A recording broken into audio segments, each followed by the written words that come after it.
In the dead of night, as the clock strikes 2:09, a chilling scratch echoes through the walls of our ancient home, and something ancient and hungry stirs within the crooked chimney, waiting to claim its next victim. We traded the sun-soaked sprawl of Los Angeles for the quiet shadows of a small Ohio town just over a year ago, and everyone back home couldn't wrap their heads around it. Why leave the beaches, the endless buzz of city life, the gourmet spots lighting up every corner? But for us, it boiled down to two harsh truths. California's costs were bleeding us dry, and I'd never had a job that paid the big bucks. Then there was the house, the one that seemed straight out of a fairy tale, or maybe a nightmare disguised as one. At least, that's what I believed at first. After nearly 10 years of marriage, we'd tossed around the idea of ditching California so many times it felt like a distant dream. For me, it meant ripping away from my entire family, all rooted deep on the West Coast. I'd never known life outside the Golden State. The thought of starting fresh in some forgotten Midwest spot where we didn't know a soul twisted my guts with equal parts thrill and terror.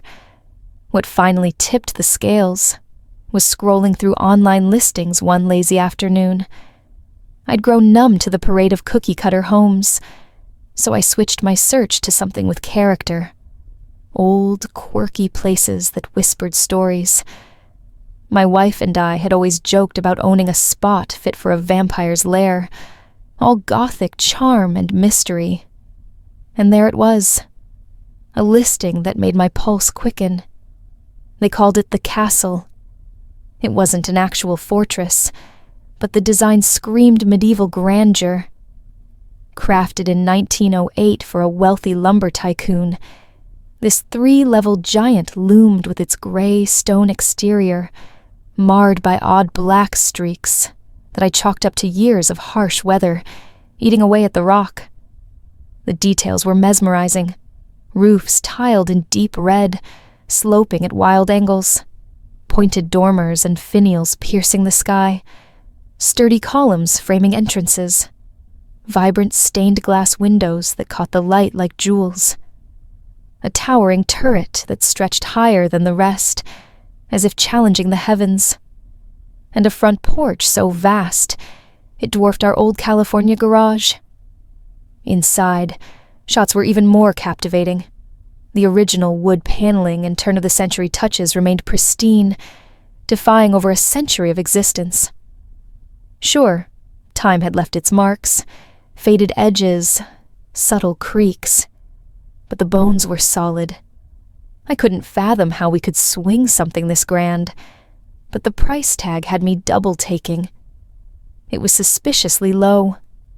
Digging into the sparse description, it seemed the owner had been desperate to unload it for years, slashing the ask price repeatedly. Why hadn't anyone bitten? That question nagged at me, but excitement drowned it out. I showed the photos to my wife, and without a second thought, she booked flights. We jetted to Ohio that very weekend, hearts racing. Stepping through the threshold for the first time, love hit us like a wave. The foyer enveloped us in elegance, dominated by a massive fireplace, with tiles in a deep, earthy green, nestled right beneath the sweeping main staircase. As I lingered by that colossal hearth, inspecting its intricate details, a puzzle clicked in my mind. The stairs rose directly above it. So how did the smoke escape? Where was the chimney's path? That's when the realtor, a fidgety guy with darting eyes, chimed in about witches' chimneys, or witches' crooks. In vintage homes like this, he explained, chimneys sometimes bent to snake around obstacles, ensuring they reached the roof. Curious, I pressed him on the witch part. With a forced chuckle, he spun a tale of old folklore, These crooks supposedly blocked witches who could only fly straight. Any attempt to swoop down the flue, and they'd jam up, trapped by the angle. I laughed it off as quaint superstition. Witches felt more Salem than Ohio, but it sparked my imagination. Did every fireplace here have that twist? Were folks in 1908 still spooked by broomstick riders? Peering closer, we guessed the chimney angled back behind the stairs, before curving skyward, hidden in the house's clever design. The tour only deepened our enchantment.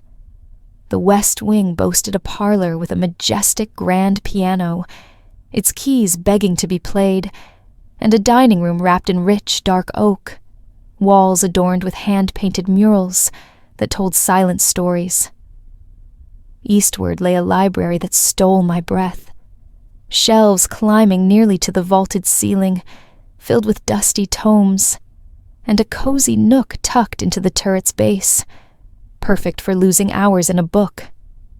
At the rear, the kitchen felt like a time capsule, abundant cabinets worn smooth by generations, and an authentic icebox standing sentinel. And that was merely the ground level. We never crossed paths with the owner, just dealt with the jittery realtor. But our focus stayed locked on the house's allure. Come September, after emotional farewells to my family, we loaded up, me, my wife, our 2 loyal dogs, and trekked across the nation. Adrenaline and anxiety warred inside me the whole drive. What awaited us in this new chapter? Sadly, reality bit hard soon after settling in.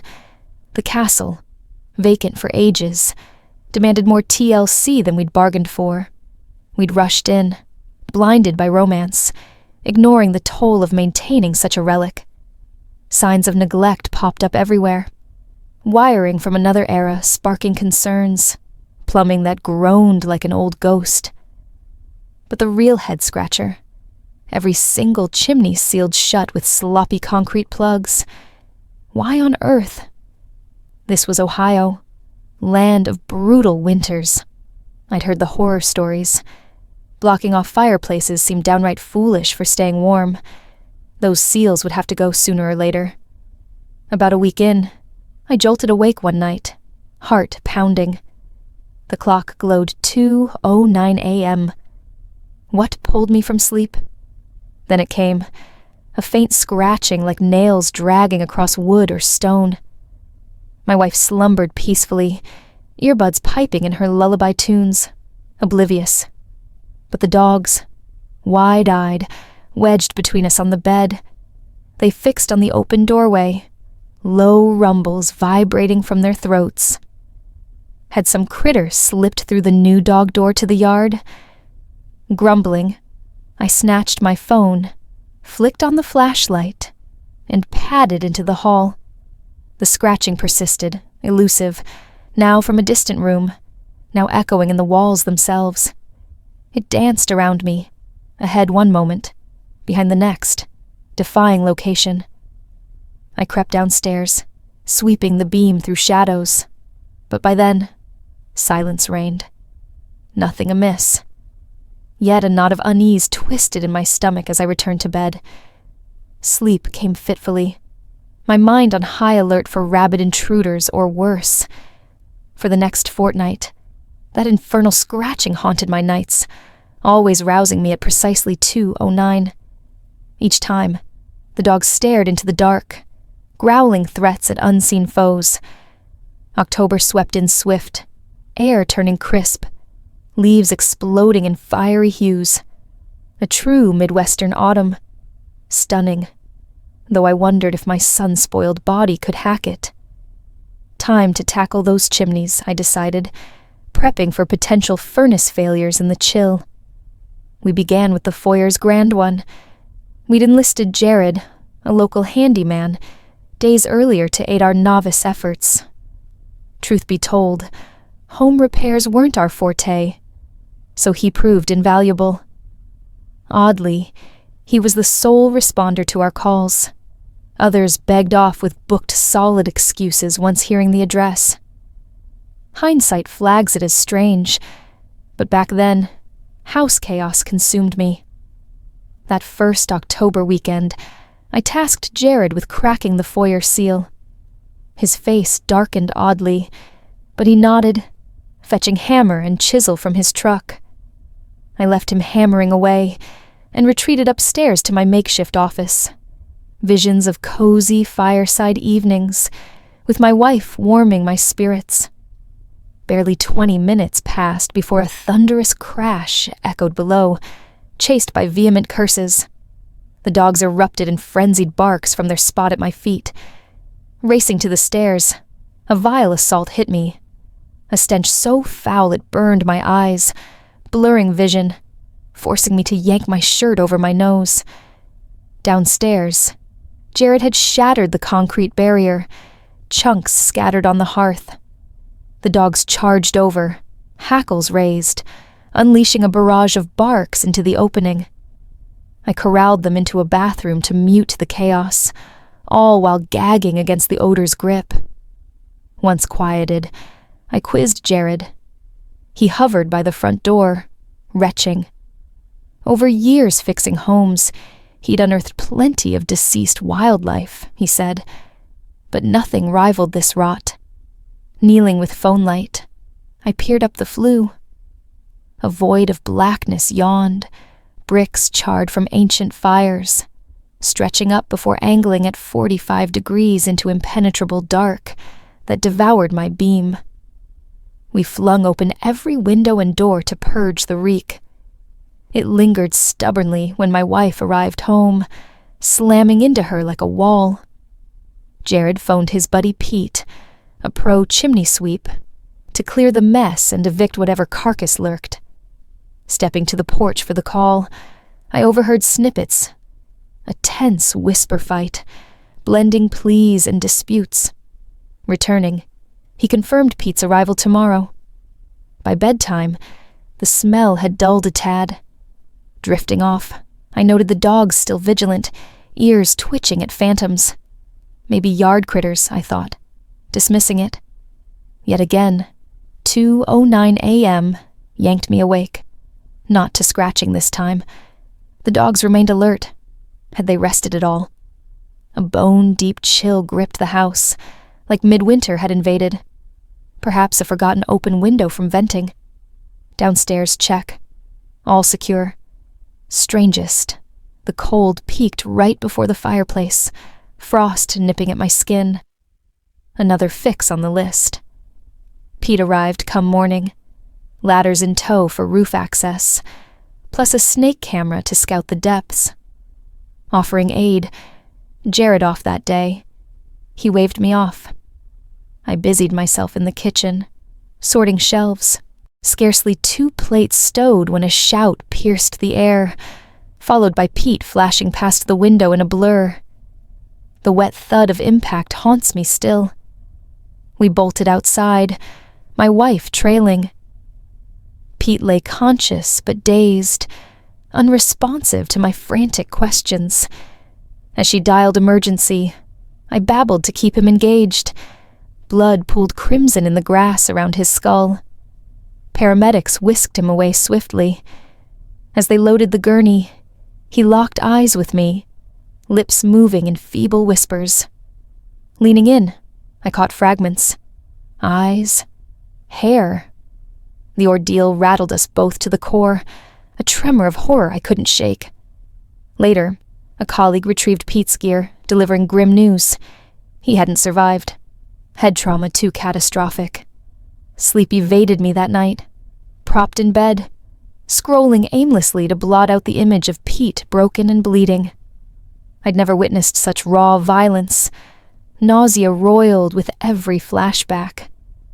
Thirst drove me downstairs for water.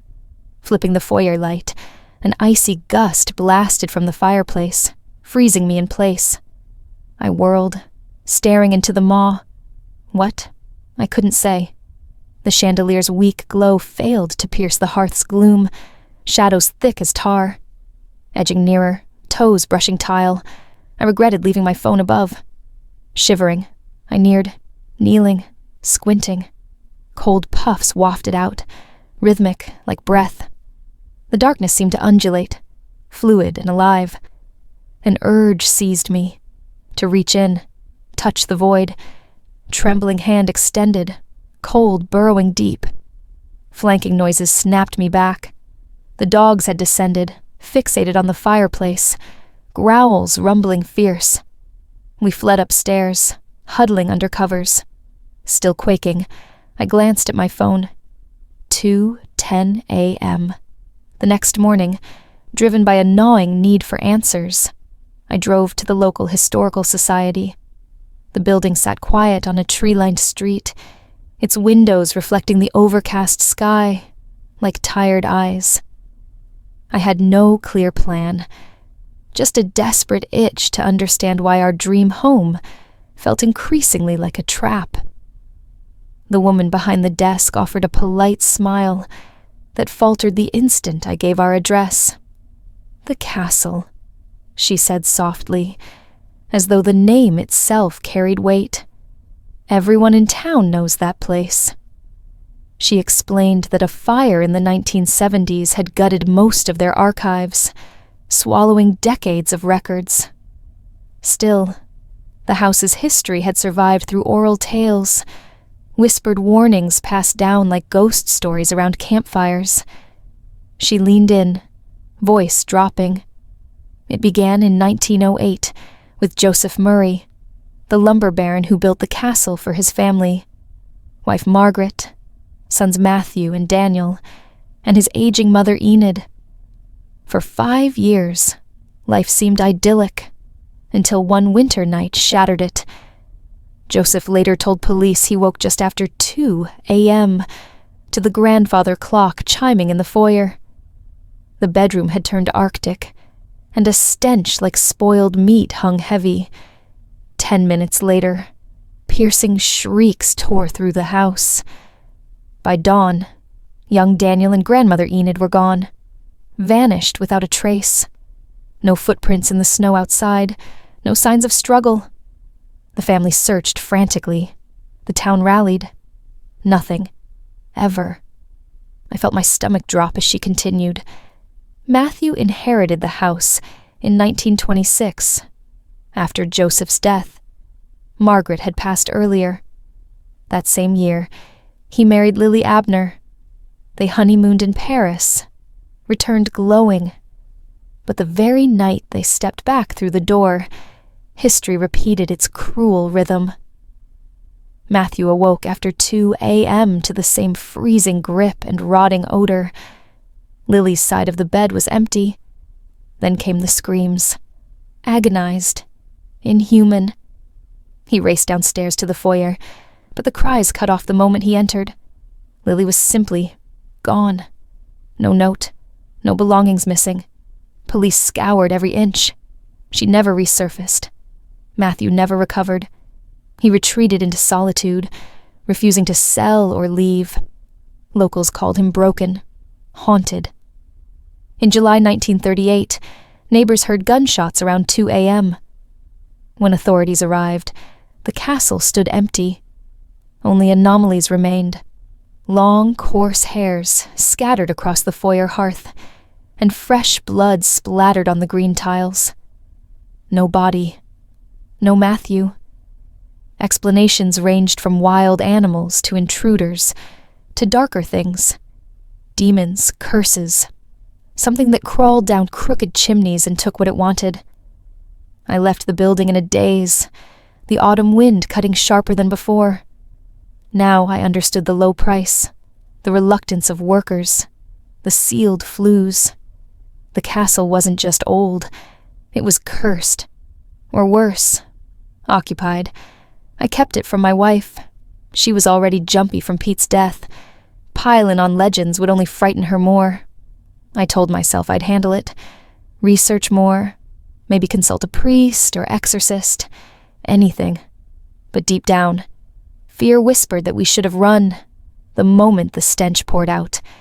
That night, the scratching returned, louder, more insistent. It clawed at 2:09 a.m., on the dot. My phone's glow confirmed the time as I sat up, pulse hammering. The dogs were already on alert, hackles raised, staring toward the door. Then my wife screamed. It ripped through the house, raw, terrified, unlike any sound I'd ever heard from her. She wasn't beside me. Neither were the dogs. Their furious barking joined her cries, echoing from downstairs. I exploded from the bed, feet pounding the cold hardwood as I flew down the stairs. The entire house had plunged into freezer-level chill. That same putrid reek saturated every breath, thick enough to taste. I hit the foyer light switch. The chandelier flickered on, casting weak golden pools. For a split second, I glimpsed it. Something dark and slick retreating up into the chimney's throat. A blur of motion, too fast to define. A limb? A claw? The dogs lunged toward the hearth, snarling, snapping at empty air. Whatever it was left behind a greasy clump of hair, long, matted, black with filth, reeking of decay. Not my wife's. The dogs wouldn't go near it. They backed away, whimpering now. I tore through the house, calling her name, checking every room, every closet, the attic, the basement. Nothing. The police arrived within minutes. 5 officers methodically searching, flashlights cutting through shadows. They found no forced entry, no signs of struggle beyond the hair and the lingering cold. A week has crawled by since. No leads, no body, no trace. The guilt is a living thing inside me, gnawing deeper each day. I should have listened to every warning sign, the sealed chimneys, the cheap price, the nervous realtor, the dead chimney sweep's final words, eyes, and hair. Every night at 2:09, I sit on the hearth, staring into that black maw. The house grows ice cold. The stench rolls out in waves, scratching resumes, sometimes inside the walls, sometimes right above me in the flue. Lately, there's more. Faint whispers drift down from the darkness, indistinct at first, like wind through cracks. But now I catch fragments, soft, mocking laughter, or perhaps pleas. My mind plays tricks, or maybe it doesn't. Last night, I found something on the green tiles. My wife's wedding ring. A thin lock of those foul, greasy hairs had been twisted around it, knotted deliberately, as if left as a gift, or a taunt. I can't stop thinking about climbing up there, into the crook, past the bend where witches supposedly get stuck. But clearly something else moves freely. I'm terrified of what waits in that darkness, of what it might show me, of what it might do. But if she's still alive, if there's even a chance, I have to go in. The decision crystallized in the gray light of dawn. I couldn't keep sitting there night after night, staring into that black throat, while the house slowly suffocated me with cold and rot. My wife was gone, taken, and every clue pointed upward, into the crooked bend where light never reached. I prepared methodically, as if routine could armor me against what waited. Flashlight, headlamp strapped on, heavy gloves, a climbing harness I'd ordered online the day before, anchored to the sturdy newel post at the base of the main staircase, rope coiled at my hip, a small pry bar in case the flue narrowed, and a kitchen knife. Pathetic, but better than bare hands.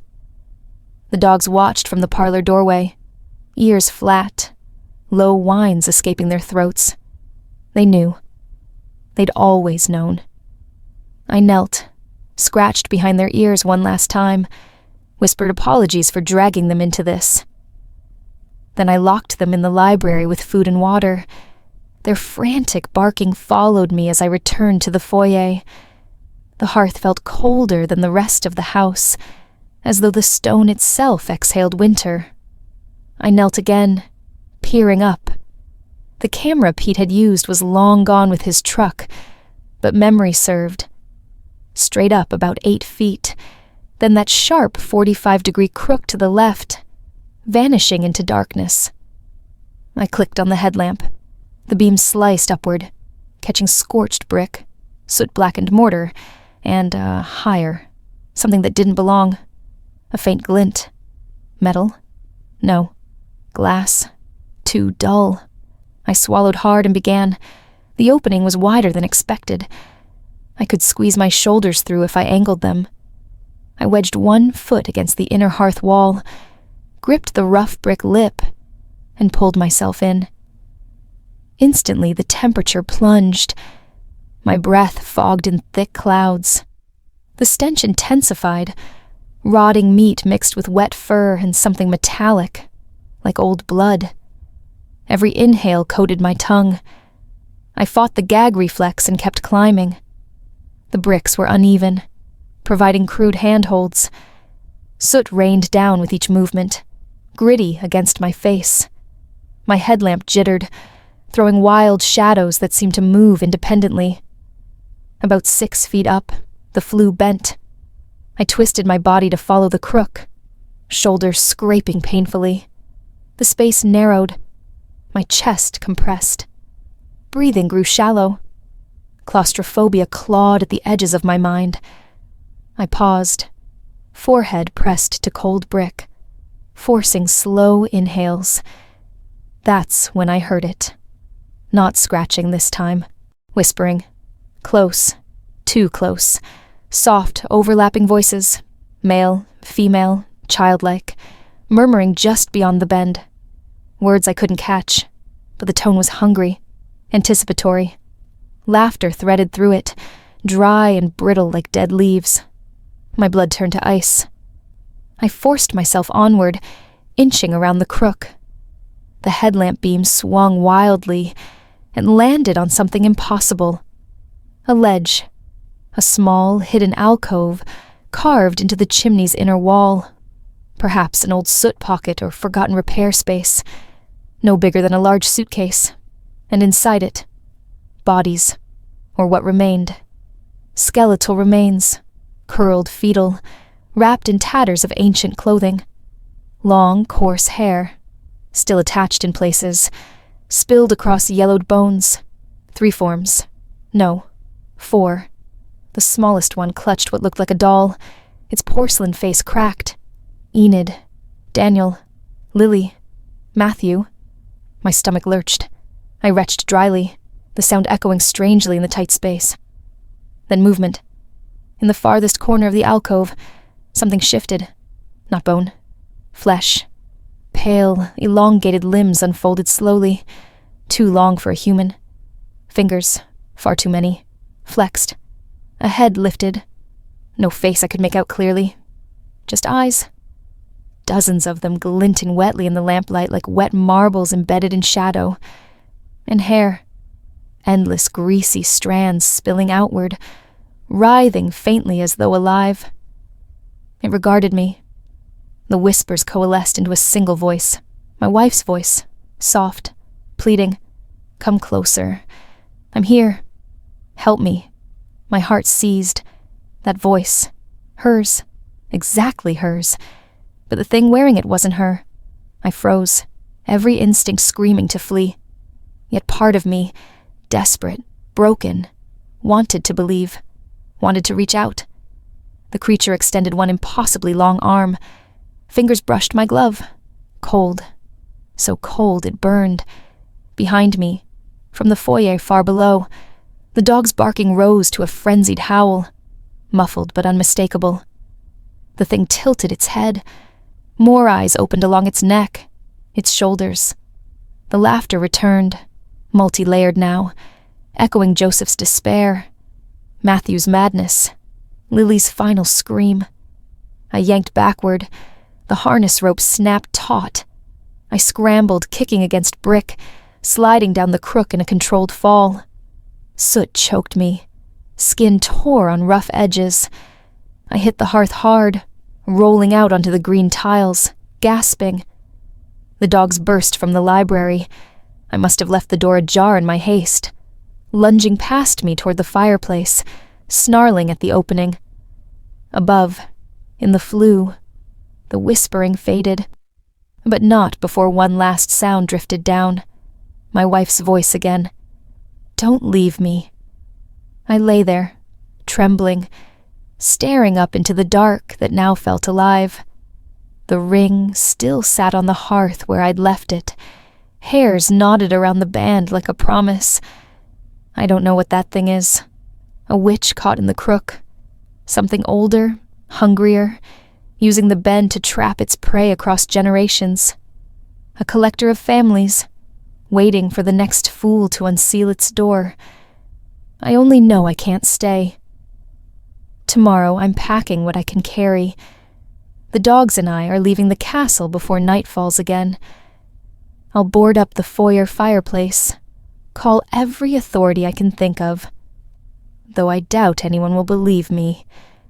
But I'll keep writing, keep recording, because if I disappear too, someone needs to know why no one should ever buy this house, and why, at 2:09 a.m., you should never answer the scratching.